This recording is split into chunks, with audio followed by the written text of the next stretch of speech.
सुधीर जी, आज यूपी खबर की टीम आपके गेस्ट हाउस देव गेस्ट हाउस बोमदी रोड निकट कंजा गोला गोकर्णनाथ जनपद लखीमपुर खीरी थोड़ा पड़ताल के लिए हम आए थे।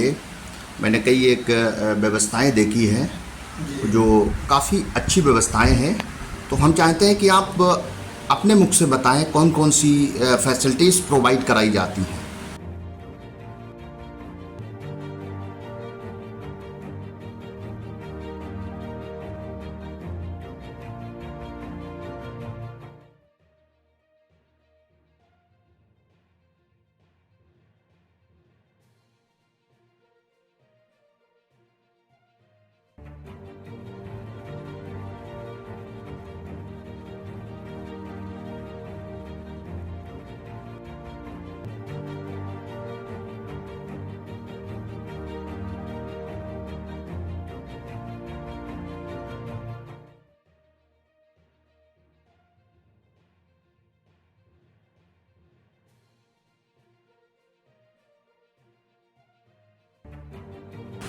मनीष भैया, सबसे पहले तो आपके साथ साथ मैं यहाँ सावन चल रहा है तो सभी का भोलेनाथ का आशीर्वाद सब पर बना रहे और इस भोले बाबा की नगरी में सबको सुरक्षा और प्यार सद्भाव बना रहे आपस में। तो सभी को शुभकामनाएं और रक्षाबंधन जो आ रहा है उसकी भी शुभकामनाएं। आज कारगिल दिवस है, उसके लिए भी विजय दिवस की शुभकामनाएं।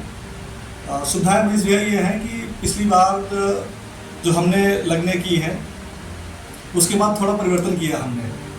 मुझे लग रहा था कि कमरों की संख्या कुछ कम पड़ रही है, तो 5 कमरे ऊपर जो कि भी आप देख आए हैं निर्माणाधीन है और शटरिंग भी गिर रही है।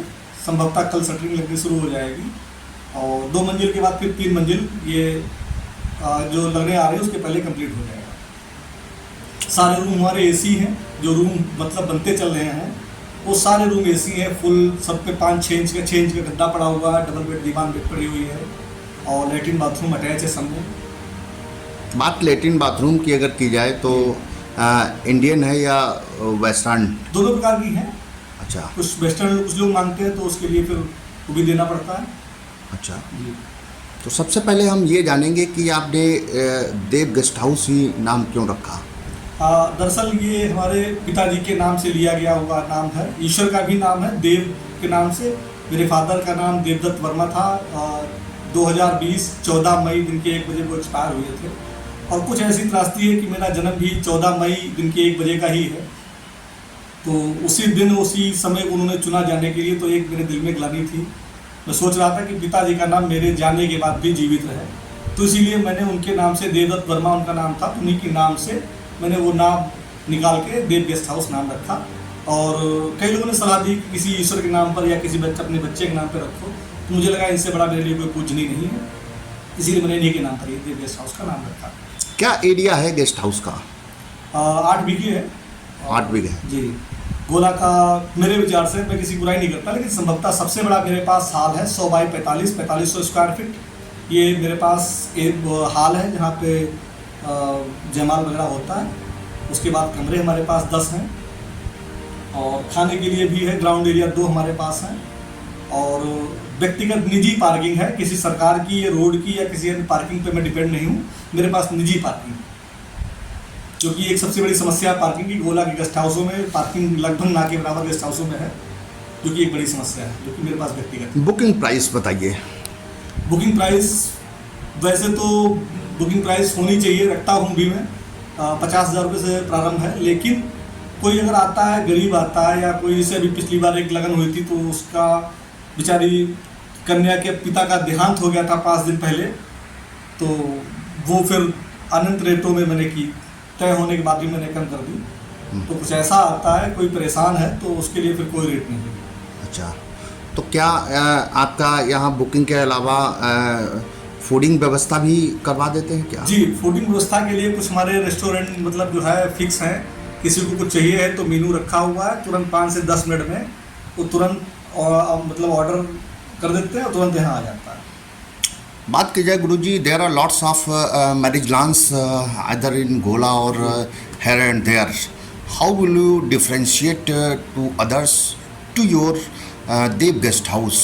डिफेंस वाले गेस्ट हाउस में आने की अपेक्षा ये है कि गोला के लगभग गेस्ट हाउसों में पार्किंग नहीं है।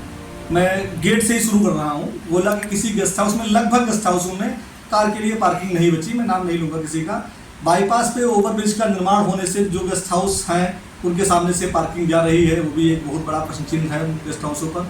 तो इसलिए मैंने ये दिमाग में सबसे पहले रखा कि जो गाड़ियाँ आ रही हैं, क्योंकि बारातों में 4 पहिया गाड़ियों की संख्या बहुत ज़्यादा होती है, तो कम से कम 50-70 गाड़ियाँ तो अपने निजी व्यवस्था में पार्क हो जाएं, ये मेरी सोच रही है।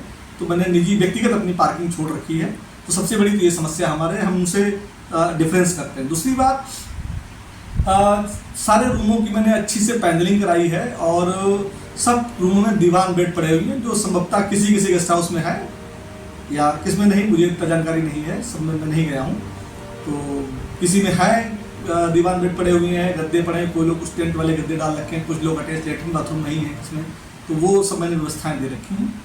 दूसरा ये है कि हमारे यहाँ शांत का वातावरण है। जैसे रात में जब निकलता है द्वारचार के लिए, जब दूल्हा निकलता है तो काफ़ी शहरों में मैंने देखा है रश हो जाता है और भीड़ भाड़ में निकलना मुश्किल होता है। कई ट्रैफिक वाले या कई बार घटना हो जाती हैं। तो अब ये शहर के बाहर है, कोलाहल से दूर है, तो कहीं जाम में नहीं फंसना है और सुकून से आ सकता है आदमी और बाईपास के थ्रू कहीं भी आ जा सकता है। तो ये उसके लिए एक सुविधाजनक बात है। बात की जाए तो प्रतिवर्ष अभी तो शुरुआत हुई है, जी। 1 साल मैं ये समझता हूँ हो चुका है। जी। तो 1 साल में लगभग कितनी बुकिंग्स अभी तक आपने की है, कितने प्रोग्राम्स कर चुके हैं? मनीष भैया 32 प्रोग्राम मैंने किए हुए थे। अभी एक प्रोग्राम मैंने अभी हाल में ही किया है गेस्ट हाउस का।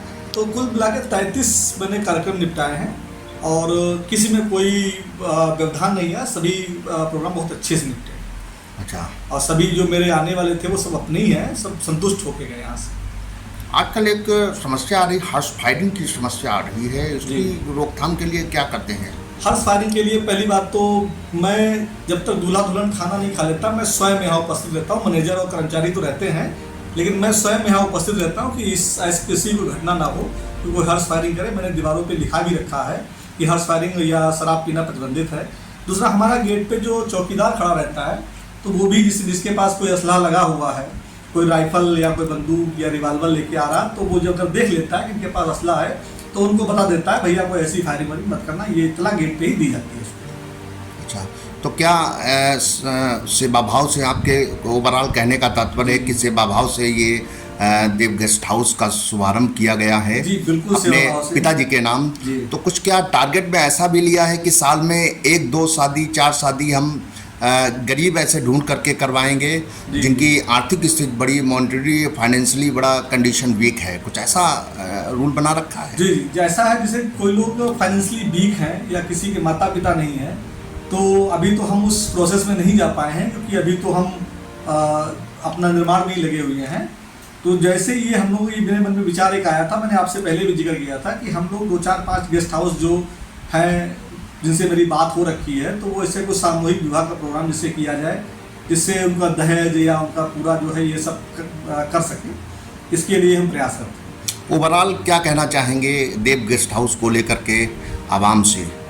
तो मैंने तो बहुत अच्छा प्रयास किया है कि आप लोगों के बीच में एक समाज के रूप में सामाजिक कार्य किया जाए, जिसके लिए, जैसे गेस्ट हाउसों की बड़ी समस्या है, गाँव में जगह नहीं बची शादी के लिए है, तो इन सब के लिए मैंने एक सामाजिक व्यवस्था का प्रयास किया। एक धन आगमन का जरिया नहीं बनाया। धन आगमन के जरिए के लिए मेरे पास, मैं चूँकि वकील हूँ तो अन्य भी तरीके हैं, मेरा वकालत पेशे से आता है, लेकिन मैंने एक सेवा भाव के रूप में इसको रखा है कि चूँकि मेरी कोई बेटी नहीं, तो मैं सोचता हूँ मेरे आंगन से रोज़ रोज़ बेटियों की शादी होगी, तो इससे बड़ा पुण्य कोई नहीं। बहुत बहुत धन्यवाद।